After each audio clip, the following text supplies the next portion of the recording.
नमस्ते बच्चों। आज मैं एक बार फिर विज्ञान पाठ 9 तब बल तथा गति के नियम का भाग 3 लेकर उपस्थित हूँ। बच्चों, इससे पहले भाग में मैंने आपको गति के प्रथम नियम के बारे में समझाया था।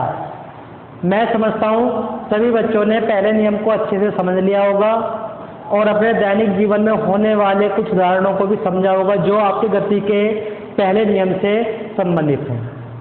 बच्चों, पहले नियम में मैंने आपको बताया था नोट करके कि जो न्यूटन की गति का प्रथम नियम होता है उसे हम जड़त्व का नियम भी कहते हैं। तो बच्चों, आज थोड़ा हम बात करते हैं। सबसे पहले जड़त्व कहते किसे हैं, ठीक है। तो जड़त्व जो होता है किसी वस्तु के द्रव्यमान पर निर्भर करता है।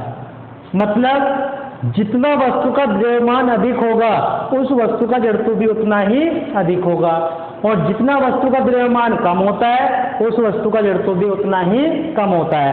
देखिए, एग्जाम्पल हम ले सकते हैं। ये हमारे पास में एक पिंड है जिसका वेट कितना है आपका, हमने 2 kg मान लिया, अर्थात 2 किलोग्राम। एक दूसरा पिंड लिया, इसका वेट हमने बता दिया आपको 50 kg, ठीक है। अब आपसे कहा जाता है कि इस पर धकेल लगाइए और इसके बाद इस पर धकेल लगाइए, अर्थात धक्का मारिए। मैंने बताया था आपको बल क्या होता है। बल एक प्रकार का धकेल है, क्योंकि किसी भी वस्तु पर हम धकेल कर ही उसे वस्तु की अवस्था में परिवर्तन करते हैं, ठीक है। तो आपको पता है ये 2 किलोग्राम के पिंड पर आपको बल कम लगाना पड़ेगा और 50 किलोग्राम के पिंड पर आपको बल अधिक लगाना पड़ेगा। तो जड़त्व क्या होता है? जड़त्व किसी वस्तु का वह क्रिया होती है या वह प्राकृतिक गुण होता है जो किसी वस्तु की अवस्था परिवर्तन का विरोध करता है, ठीक है। तो कुल मिलाकर जो आपका जड़त्व तो होता है वो आपके जड़त्व तथा द्रव्यमान।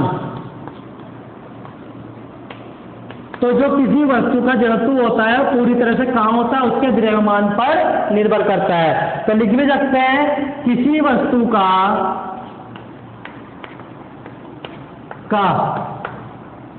जड़त्व उसका वह गुण है जिसके द्वारा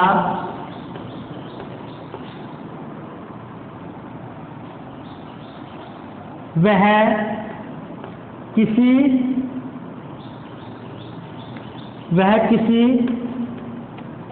विराम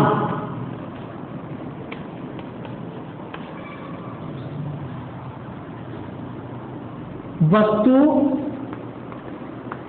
का गति अवस्था में आने का विरोध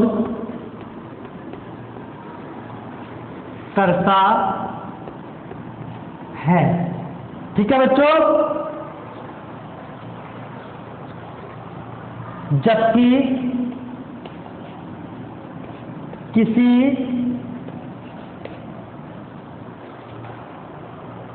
वस्तु का द्रव्यमान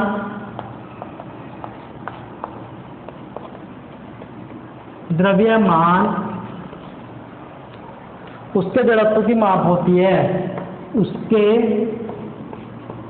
जड़त्व की माप होती है, ठीक है बच्चों। तो हमारा जड़त्व का विराम या द्रव्यमान क्या कहलाता है? जब हम किसी वस्तु पर बल लगाते हैं और बल लगाने के बाद उस वस्तु की अवस्था को परिवर्तन करने की कोशिश करते हैं, तो जो जड़त्व का नियम होता है उस वस्तु के विराम से गति अवस्था में आने का विरोध करता है। इस विरोध को ही हम क्या कहते हैं? उस वस्तु का जड़त्व कहते हैं। साथ ही किसी वस्तु का जो द्रव्यमान होता है उसके जड़त्व की माप ही होता है। मतलब अगर 2 किलोग्राम के पिंड को आप धकेलने के लिए, भाई ये 2 किलोग्राम क्या है तुम्हारा द्रव्यमान ही तो है, और ये भी क्या है द्रव्यमान ही है आपका, दोनों द्रव्यमान तो हैं। तो इन दोनों के द्रव्यमान में परिवर्तन के लिए हम जितना बल लगाते हैं तो जो जड़त्व होता है उसी का क्या करता है, विरोध करता है, और उस विरोध को हम क्या कहते हैं, जड़त्व कहते हैं। तो एक तरह से हम यह कह सकते हैं कि किसी वस्तु का जो द्रव्यमान होता है उसके जड़त्व की माप होता है, अर्थात किसी वस्तु का जितना भार है वही क्या कहलाएगा, उसका जड़त्व कहलाता है। ठीक है, नेक्स्ट आइए बच्चों बात करते हैं हम गति के दूसरे नियम की।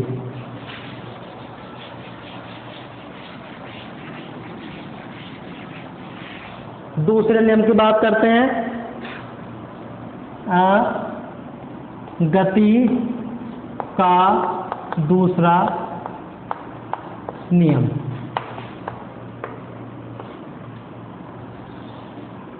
बच्चों, गति के दूसरे नियम के बारे में जानकारी लेने से पहले हमें संवेग के बारे में पता होना चाहिए। तो सबसे पहले हम बात करते हैं संवेग की। संवेग किसे कहते हैं? देखिए, संवेग किसे कहते हैं?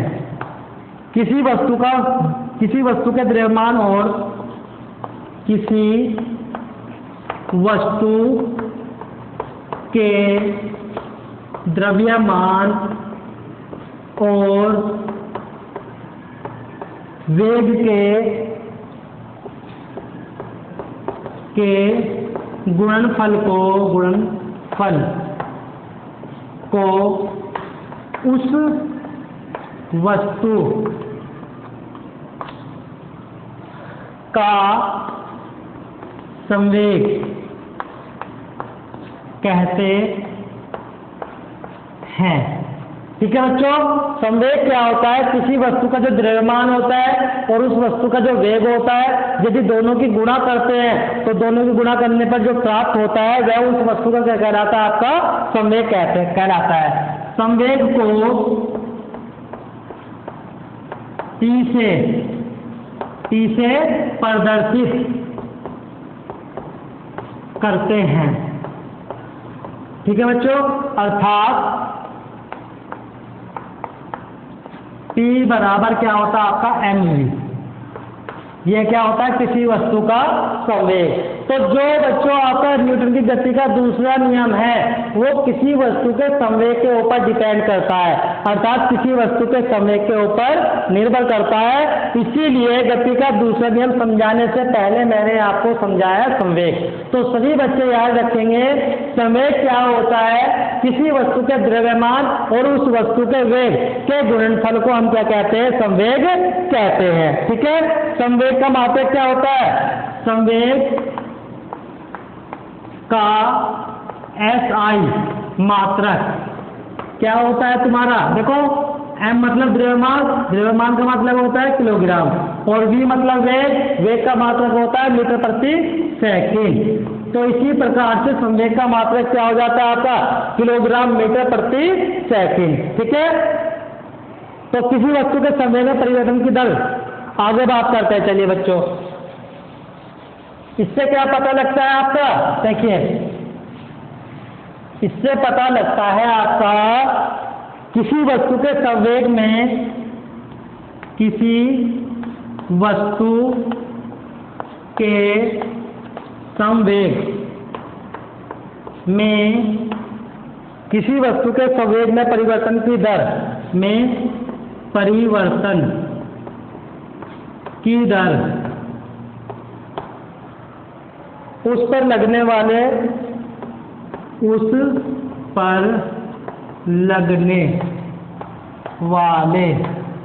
असंतुलित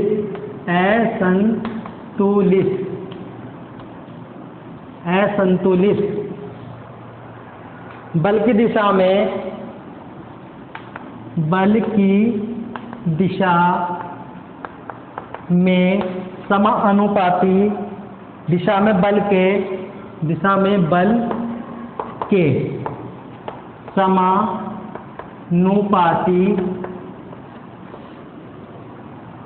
होती है, अर्थात संवेग परिवर्तन की दर, संवेग परिवर्तन की दर समानुपाती लगाया गया बल। ठीक है, इसे आप कैसे लिख सकते हैं? संवेग परिवर्तन की दर, मतलब हमारे पास में दो संवेग हैं, पहले को हमने P1 मान लिया और दूसरे को P2। परिवर्तन का मतलब P2 माइनस P1 अपॉन दर का मतलब लिया गया समय T बराबर प्रोपोर्शनल किसके होता है? उस पर लगाए गए बल के। इसे आप कैसे लिख सकते हैं? F proportional to P2 minus P1 upon T। अब इनकी वैल्यू रखनी है। देखो मैंने अभी आपको संवेग P बराबर क्या लिखवाया था? mv लिखवाया था ना। तो जब हम P2 की बात कर रहे हैं तो ये 2 आ गया, सॉरी m1 की P1 की बात करेंगे तो यहाँ पर 1 आ जाएगा, यहाँ पर 1 आ जाएगा। 2 की बात करेंगे यहाँ 2 आ जाएगा, यहाँ 2 आ जाएगा, यहाँ 2 आ जाएगा। तो यहाँ पर क्या करेंगे? इनकी वैल्यू रख देते हैं। देखिए कैसे करेंगे, ध्यान दें सभी बच्चे। देखिए ये लिखवाया आपको P2 माइनस P1 क्या होता है? वेग परिवर्तन। इसे आप क्या लिख सकते हैं? F प्रोपोर्शनल, देखो ये किसके बराबर होता है? mv के, और माइनस ये किसके होगा? mu के। v का मतलब अंतिम वेग और u का मतलब प्रारंभिक वेग, बटे में लगा आपका समय। ठीक है, इसके बाद इसे क्या कर सकते हैं? F प्रोपोर्शनल टू, इन दोनों में से क्या कॉमन आ रहा है? m, तो ये v माइनस u हो गया, बटे में आ गया आपका t। इसे नीचे से रब कर देते हैं तो क्या आ जाएगा आपका? F proportional m a। ठीक है, ये क्या आ गया आपका? m a। v minus u upon t की जगह हम क्या आएगा? वेग परिवर्तन की दर को क्या कहते हैं? हम त्वरण कहते हैं। इसलिए v minus u upon t की जगह क्या आ गया आपका? a आ गया, जिसे आप त्वरण बोलते हो।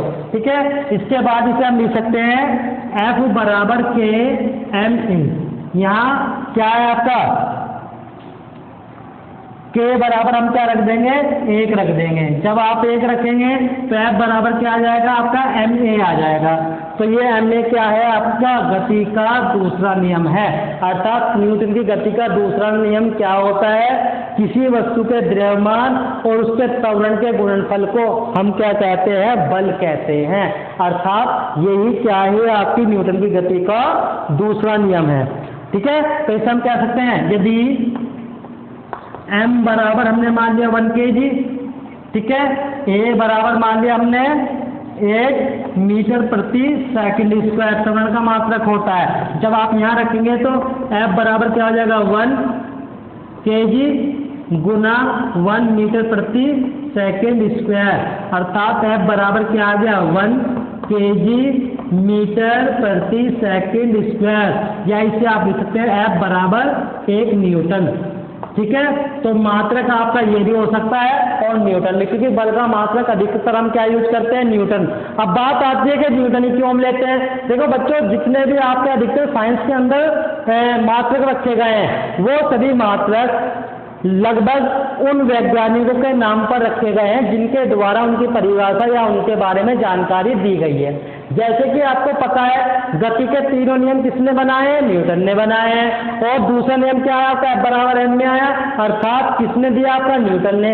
इसलिए बल का मात्रक हम न्यूटन कह देते हैं। ठीक है, तो इस प्रकार से आपका गति का दूसरा नियम भी कंप्लीट हो जाता है। मैं समझता हूँ सभी बच्चों ने ध्यान से समझ लिया होगा। थैंक यू बच्चों। आने वाले वीडियो में हम बात करेंगे न्यूटन की गति के तीसरे नियम के बारे में, और कोशिश यह रहेगी कि नेक्स्ट भाग में आपका ये चैप्टर खत्म हो जाए। थैंक यू बच्चों।